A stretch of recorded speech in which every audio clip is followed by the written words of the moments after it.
Drama serial Guddu में आज की एपिसोड में नाज़ो का बाप जाता है गुंडों के पास और उन्हें जय कहता है कि मेरे पास एक बच्चा है, मैं वो आपको फ़रोख्त करना चाहता हूँ, आप उसके बदले मुझे कितने पैसे दोगे।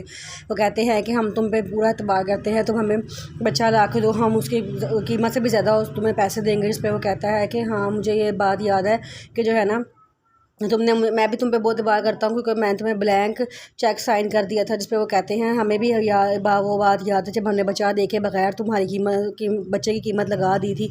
जिस पे कहता है चलो ठीक है, मैं कल वो बच्चा ले आऊँगा, लेकिन मुझे इंसाफ के साथ पूरे पैसे चाहिए। वो कहते हैं ठीक है, तुम कल बच्चा ले आना यहाँ पे और हम तुम्हें पूरे पैसे दे देंगे। वो कहता है मुझे बताओ तो सही कितने पैसे मुझे दोगे। तो कहते हैं पहले बच्चा तो ले आओ, बच्चा देखेंगे उसके हिसाब से तुम्हें पैसे देंगे। नाज़ो का बाप कहता है ठीक है। फिर वो घर आता है, घर आके गुड्डू को प्यार करना शुरू हो जाता है और गुड्डू को छुपाकर उन लोगों के पास ले जाता है। वो कहते हैं कि हाँ, ये लड़का तो वाकई बड़ा महंगा है, इसके मुंह देखो कितनी मासूमियत निकल रही है इसके मुंह से। तो ऐसा करते हैं कि ये तो बहुत महंगे दामों बिकेगा, आप हमें दे जाओ। गुड्डू का बाप कहता, नाज़ो का बाप कहता है इतनी आसानी से मैं तुम्हें नहीं दूंगा, कुछ दिनों बाद मैं ये तुम्हें दूंगा। जब तक मेरी बेटी की शादी नहीं हो जाती, वो शादी होकर अपने घर चली जाएगी तो मैं ये तुम्हें दे जाऊँगा, वरना वो बहुत शोर मचाएगी क्योंकि वो इससे बहुत प्यार करती है।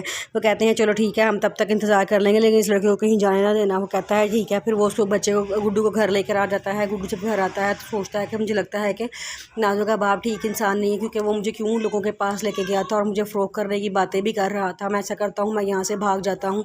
वो ये बातें सोच रहा होता है कि वो सुबह होने का इंतज़ार कर रहा होता है। कहता है जैसे ही सुबह होगी मैं इंशाल्लाह यहाँ से भाग जाऊँगा।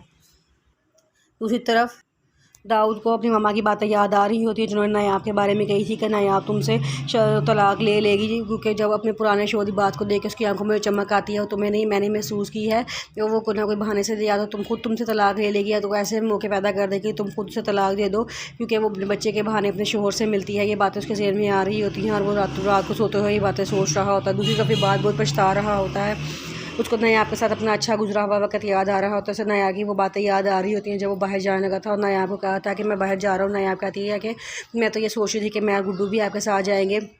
वो बात कहता है कि अभी नहीं, इंशाल्लाह बहुत जल्द मैं तुम लोगों को बुला लूँगा। नायाब कहती है तब तो बहुत देर हो चुकी होगी, हमने वो सारे वक्त जो एक साथ गुजारने थे, वो अच्छे पल, वो अच्छी यादें, वो सारी तब तो गुजर चुकी होंगी। वो कहता है नहीं, तुम परेशान ना हो, मैं जाते साथ ही पूरी कोशिश करूँगा कि तुम लोगों को वहाँ बुला लूँ। नायाब कहती है फिर भी मुझे बहुत खौफ आ रहा है, क्योंकि मुझे आगे मामा और आगे बहनें बिल्कुल भी अच्छी नहीं लगती। उनके इरादे बहुत ख़तरनाक होते हैं, वो मुझे हर वक्त परेशान करने की कोशिश करती हैं। बात कहता है कि तुम बस परेशान ना, मैं इंशाल्लाह बहुत जल्द जाते साथ ही तुम लोगों के लिए भी अप्लाई कर दूंगा और तुम दोनों को अपने पास बुला लूँगा, फिर हम दोनों मिलके एक अच्छी ज़िंदगी गुजारेंगे। ये सारी बातें बात को याद आ रही होती हैं और वो अपने किए हुए बहुत शर्मिंदा होता है।